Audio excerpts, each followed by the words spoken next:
Hello everyone and welcome to this video, which is in our Human Game series. I'm Grandmaster Matthew Sadler and we're taking another look at some of the good action from the Hastings Chess Congress, which is ongoing at the moment.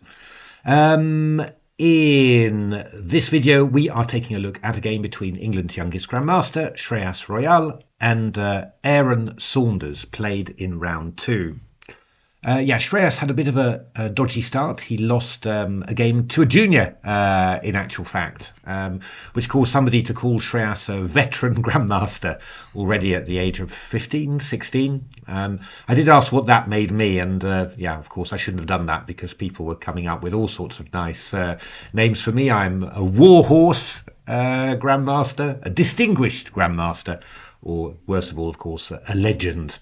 But anyway, this was a really nice game and interesting opening idea, and gave plenty of content for the commentary room. So let's have a look how it went.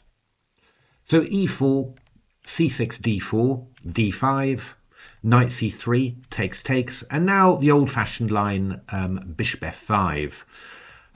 People don't really play that much anymore. Doesn't even get recommended very much in the Caro-Kann books anymore. Nothing particularly wrong with it. It's just very hard to find winning chances for black, really. From that point of view, the move knight f6, which has become very popular, gives black much better chances of scoring a win in this sort of imbalance. But nothing wrong with bishop f5. So knight g3, bishop g6, h4, h6, knight f3. And now there's a bit of a crossroads here. So black played the move knight d7. That's the most traditional one, stopping the knight from coming into e5 to attack the bishop on g6. There was a big fashion at some stage for the move e6. I think this was also what Magnus did against Vichy in their first World Championship match, the first black game. And there's a lot of analysis on this. The point is that after knight e5, bishop h7, bishop d3, takes. Black plays knight d7, and basically you've drawn this knight onto e5.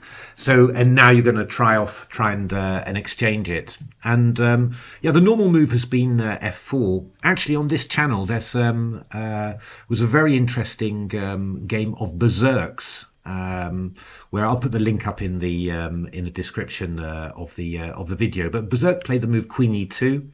Knight f6, and then just castle kingside, which is very unusual.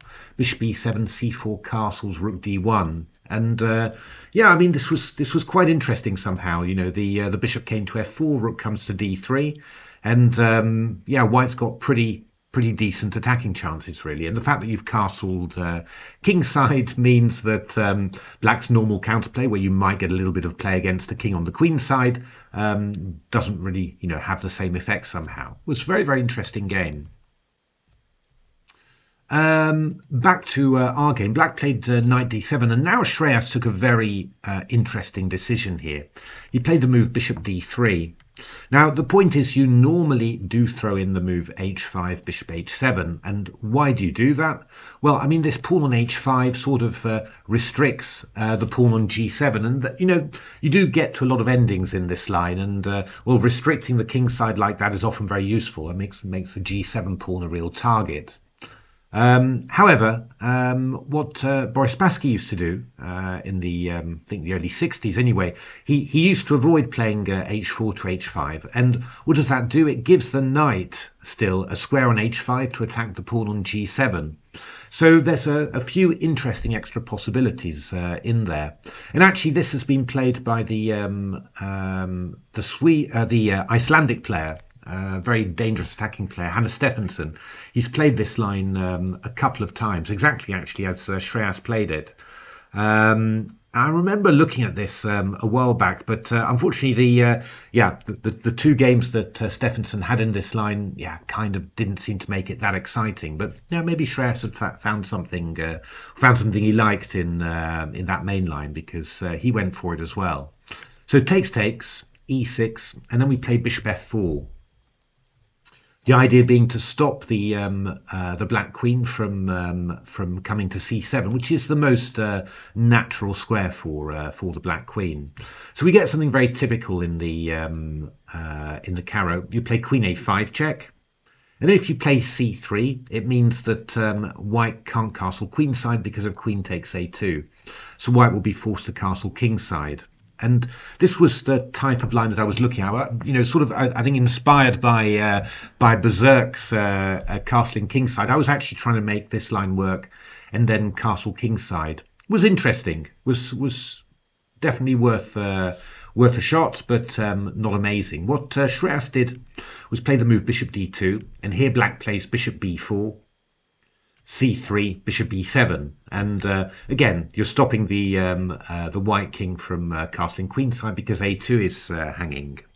So now white plays the move c4, and well, bishop b4 is not crazy, to be honest, for black. As always, it's a solid structure, so you can do pretty much anything you like, really, and you're never going to stand so terribly.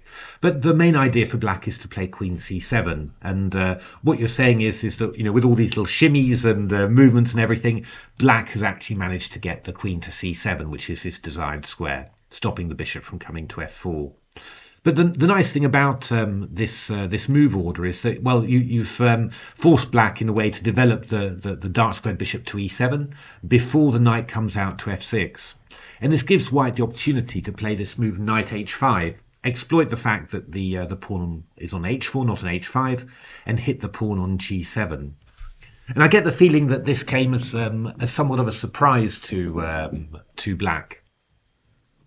And well, from that point of view, it works quite well because surprise weapon, something unusual. And yeah, I mean, there's always the feeling with black. You sort of think, oh, did I do something wrong there? You know, did I get my move order wrong? You know, should I really have allowed this somehow? And so yeah, I mean, this had a good psychological effect, and I think that forced kind of triggered black to do something quite risky. In actual fact, and Lawrence pointed this out in the commentary. Lawrence Trent, who I was commentating with, castles is the most natural move for black, or rather the best move for black. The idea being that after takes knight f6, this knight's got a few problems getting out somehow. And yeah, the idea is simply that you're going to follow up with knight f6 later. And yeah, castles is what the engines want, and also what Stefansson played in his couple of games. And now actually Torch was even looking at g5. I mean, knight f6 is fine. Knight f6 and then gf6, I think, was what the engines wanted, just getting a bit of an open g file there for counterplay. Yeah, I mean, white's got ideas like d5, also, you know, sort of moving on the queen side. It's quite a sharp position, but yeah, not necessarily clear that you'd really enjoy having a pawn on h4 when the g file's open. You know, it does sort of weaken the g3 square there. So basically, you sort of feel that the black should be sort of fine there. But I mean, there's all sorts of ways of going a little bit wrong. Bishop f6 was played by Igor Henkin, a very strong Caro-Kann player, against Stefansson in the game. Stefansson continued with queen a3 and d5, just breaking things open, and had a little edge, you know. So there's definitely stuff that you can do there. Bishop f4 is another idea for white, and then just exchange off the the dark squared bishops before you do your stuff. But again, you know, black should be absolutely fine there, really. What black did, however, was to play the move g6, and this is decent actually. It's not a bad move, but it is tremendously risky. And well. Shreyas didn't sort of hesitate before playing the key idea of the line, which is to go knight g7, king f8, and knight takes e6 check. Yeah, I mean, there's a lot of lines like this. For example, if you were to go knight f6, then I would do the same, takes, and knight e6, and then queen g6, and this turns out to be really, really unpleasant. the threat of bishop h6 is really nasty, and actually the best that black has got is to go knight g8. So you can actually see that knight f6, if you're going to allow a sack on e6, knight f6 is much worse than g6. You could also try and play the move knight df6. Think maybe, well, I'll keep my knight on g8. Would this be better? The big problem about it is that you just go takes, and then moving the knight to f6 in this way allows knight e5, followed by knight g6. And the engines were very bullish about this position for white. You go check, king g7, and then you play g4, and just start flowing there, and the engines were winning lots of games with this. So if you're going to do it, g6 is actually the best one, because you keep your knights on their positions, which are actually the best defensive positions. But still, knight g7, king f8. I mean, I did notice that queen g6 was maybe possible, although that knight would kind of get trapped when it comes to c7. There's actually something even better than taking the move queen d6, covers the pawn on e6, and then just threatens to take this, and well, that's just completely winning for black. But knight e6 takes, and queen g6. So yeah, I mean, actually, it's not at all easy for black to defend. I mean, I do think this is a very good example, really, of the value of playing, sort of, you could say slightly speculative sacrifices like that, although, white's not never going to be worse here, so it's, not that much of a risk, but where simply the opponent's king is in danger and your own king is safe. Because, was noticing when we were analysing in the commentary room that, none of us were particularly keen on black's position. I mean, obviously, if you've analysed it, then you're going to be all right. But if you haven't, then this is very unpleasant, to defend. And yeah, certainly the engine's best move, I don't think came up in our commentary, although it's not, unbelievably difficult, I guess. But yeah, it's just hard to get past the feeling of, I really shouldn't have allowed this, Actually, what the engines want to do is play knight df6, which is quite astounding, because I said that that back here that knight df6 is bad. In this position, but of course the point is you don't go queen g6, you play the move knight e5, and you get the knight into g6.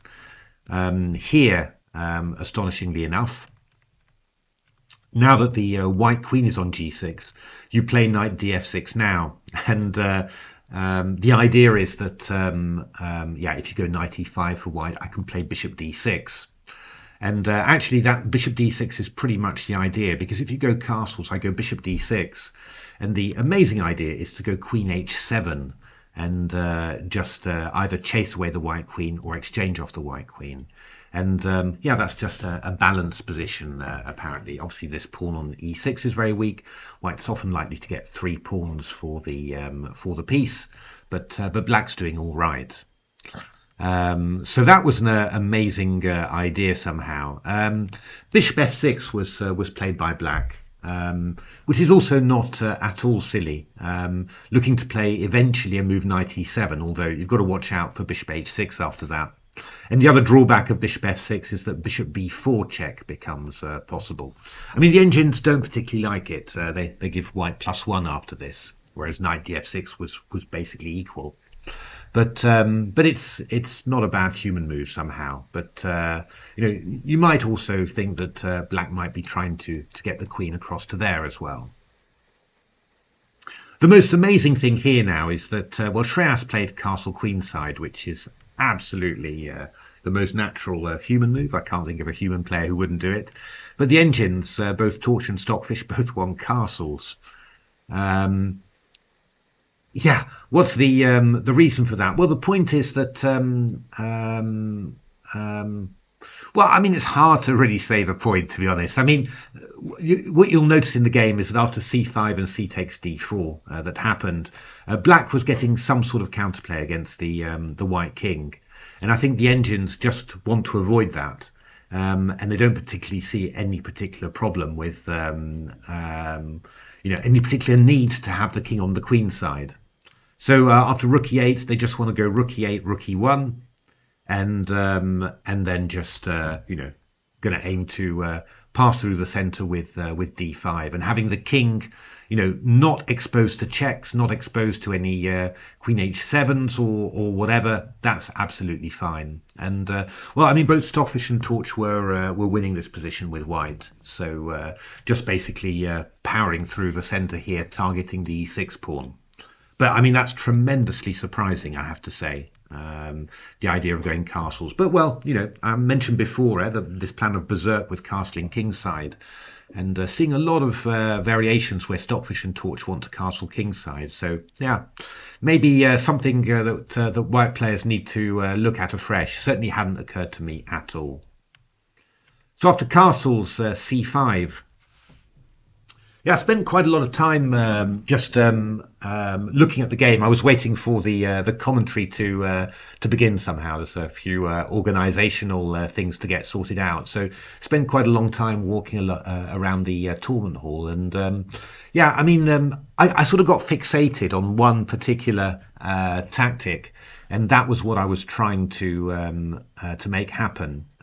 Actually, in this position, the engines, well, Torch starts off very optimistic, so sort of plus 1.3, but it drops off quite quickly, and Stockfish is just saying something like 0.68 or something. So, Black's kind of fine. I mean, I was looking at the move king to b1, and I'll explain to you why that is. It's really based on one specific tactic. Torch just wants to play rook he1, which I think is, quite similar to the idea that they had with castling kingside. And after c takes d4, bishop b4 check, knight e7. Here actually the engines were well, Torch in actual fact was going for something quite interesting here. The big problem is that rook takes e6 here allows queen takes c4 check, which is why I'd rejected rook he1 and looked for something a little bit better. But bishop e7 was Torch's idea, takes, and rook takes e6 check, which I hadn't spotted at all. King e6, rook e1 check, and the key point is that if you go king d6, I go queen g3 check, king c8, and rook e6 check, and you can't. Well, you can't do anything about that queen, and you can't actually block anything. So it's actually going to be mate in one move. So that's the idea. But Black can play knight e5, and then Torch was looking at this line somehow. But it was ending up as sort of a draw somehow. Those two rooks and the big pass d pawn are enough to hold the position for Black. Black under pressure, of course, but White doing okay. Rook h3 was what Shreyas played. Yeah, the engine's not so keen actually, but Black needs to find a really good move to show why. Or, well, Black needs to avoid something in order to show why, in actual fact. Just shows the difference between engines and humans, because when you play c5, you very much think, well, the idea is to play c takes d4 and open up the attack on the c4 pawn. So you tend to get fixated onto that's what I have to do now. That's the logical follow-up. But the engines, and you're sort of thinking, well, with a rook on h3, maybe coming to g3, maybe coming to f3, who knows, there might be a knight g5 coming in as well as a sack.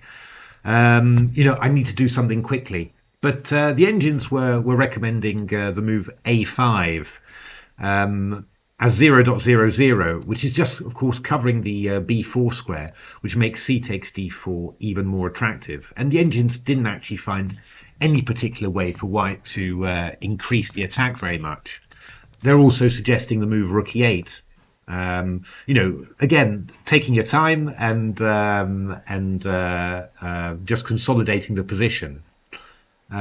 Which kind of means that this move rook h3, it feels very threatening from a human point of view, but it's not really clear exactly what you're really doing, what your actual follow-up is. I actually thought the move rook h3 was not what white wanted, because I was looking at c takes d4, of course, bishop b4, knight e7, knight takes d4, queen c4 check, and now rook c3. This is all what happened in the game. But I was looking at the line queen takes a2. And then what I wanted to do with white, what I was always looking for, was this tactic: knight e6, queen e6, and rook takes d7, with the idea of queen takes d7, queen f6 check. That was the idea. Very, very powerful for white in principle. I'm attacking this one, and after king g8, I've got rook g3 check in this position. So that would be really cool. But the big problem with it is after I go rook d7, black's got the move bishop g5 check, which is opening up the line of the queen and actually just winning for black. So, or winning, a few checks for white, but yeah, certainly not a problem for black.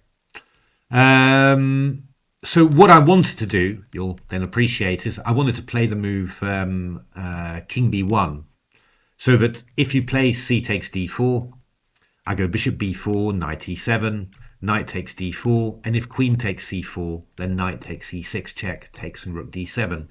The only thing that I was a bit upset about was that I couldn't really make this work. This seemed to be sort of okay for black. 2 pawns to the exchange, and I look like I'm going to get my bishop round to c3, but something like queen f7, pretty hard to to really get yourself organized, and black's going to get the rooks active. It's not going to be any worse for black. So yeah, I hadn't I'd just seen this trick. I felt that king b1 was right, but yeah, I couldn't kind of really make it work. And of course, this turns out to be, as always, the engine pats you on the head and says, well done for spotting those things, but it's all wrong. Because after queen c4, knight e6 is not the best move. White's best is the simple move b3 here. So we're chasing the queen away from defending here. And if you go queen d5, the simple move is knight f3, opening up the line of the rook on there. And if you go queen c6, I'll just go, at the very least, rook d7 and queen f6, which is totally winning. I haven't given up my knight, so after king g8, bishop e7, I've got, 2 pieces for the rook, not just 1 piece. And of course, c takes d4 is totally wrong.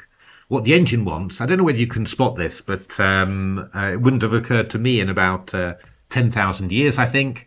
What the engine wants is the move knight b8. Knight b8. Can you spot what the idea is for black? Well, the idea is that if d takes c5, we play queen h7 and exploit this pin in order to exchange off queens. Absolutely incredible. Absolutely incredible. So, it just makes you realize there that, I spent like 20 minutes probably in total, walking around and, thinking about this position as I was. What I found was interesting somehow, but actually, the actual position is like totally different when you look at the what the engine is suggesting. Just goes to show, just how, somehow, human conception of chess, somebody my strength at least is somewhat lacking, somewhat missing some bits somehow. Well, after rook h3, black did play c takes d4, which was rather rushed. Queen takes c4, rook c3, and here black really made a blunder. Queen a2, by playing the move queen d5. Queen a2 was interesting, and I wasn't really out as to what white should play there somehow. The only thing I saw, of course, was this trick that I told you about. Bishop g5 check didn't work. So I was kind of wondering, well, how do we make it? Actually, there's really just one move for white, which is quite difficult to spot. It's this move knight c2. And what's the idea of knight c2? The idea is that the knight is stopping the queen from checking on a1. And we're opening up the line of the rook on the knight on d7. And if bishop c3, I just go b takes c3. Quite hard to spot really, but we're threatening rook d7. Might also be threatening rook d3 to f3. The knight on e7 is pinned, so the queen is safe, and yeah, it's just very, very difficult for black. I think rook d8, rook d3 was the line that was causing all the problems there, and we're just going to come round to rook f3. The best the engines could suggest was knight e5, but then queen f6, king g8, queen e7. And yeah, this is very, very dangerous indeed for black, because I think the idea was that if you go something like rook h7, which would be the ideal thing to do. I mean, the queen's protecting the pawn on e6. I think we had rook d8. I think I'm right in saying that. Takes, king f7, queen e7. And if king there, I go queen f8 mate. And if you go to here, then at the very least I've got the move h5 here, picking up the rook on h7. So complicated tactics, yeah. So that would have still required a little bit of work from Shreyas, but queen d5 was played, and then Shreyas finished with the move rook f3. And well, here we really see the value of playing the rook to h3. Very, very powerful, threatening rook takes f6. Black played rook c8, king b1, queen e5, sort of stopping knight takes e6, you would hope, because of the pawn on b2, but no. I mean, even knight e6 was possible, I think, here. Queen e6, rook d7. That looks like it, really, because rook f6 is coming in. But Shreyas's move was even stronger. It was just the move rook e3, hitting the queen on e5 and the pawn on e6 behind it. If you move the queen somewhere, I don't know where, then knight takes e6 check is just enormously strong. So knight c5 was played, bishop c5. I mean, the idea is to block the attack on the queen there, but bishop c5 and black resigned. If you played the move rook c5, we'd probably just go knight e6, queen e6, and rook d8, checkmate. So there we are. That was a really interesting game from Shreyas, but just quite striking somehow. You know how. You know, I spent a fair amount of time looking at the game. You know, sort of saw different things to Shreyas, but in actual fact, neither of those turned out to be, you know, to get down to the essence of the position. Really, the engine's just showing, you know, completely different conception of the whole position and conception of the black defense. And I do have to say that you know, this reply to these two replies that the engine finds. So after rook h3, Shreyas's move, then a5 is the best, and after king b1, my move, then knight b8 is best. I mean, that's pretty exceptional somehow. It really, really is. So there we are. Hope you enjoyed this little look at Hastings. I've got one additional game at least to show you. A really gorgeous tactical battle from the third round. But anyway, hope you enjoy this. This is on New Year's Eve, of course, so a very happy New Year to everyone. I hope 2025 brings us everything that we want, or at least something that we want, and hope to see you in the new year for many more videos. Thanks for watching.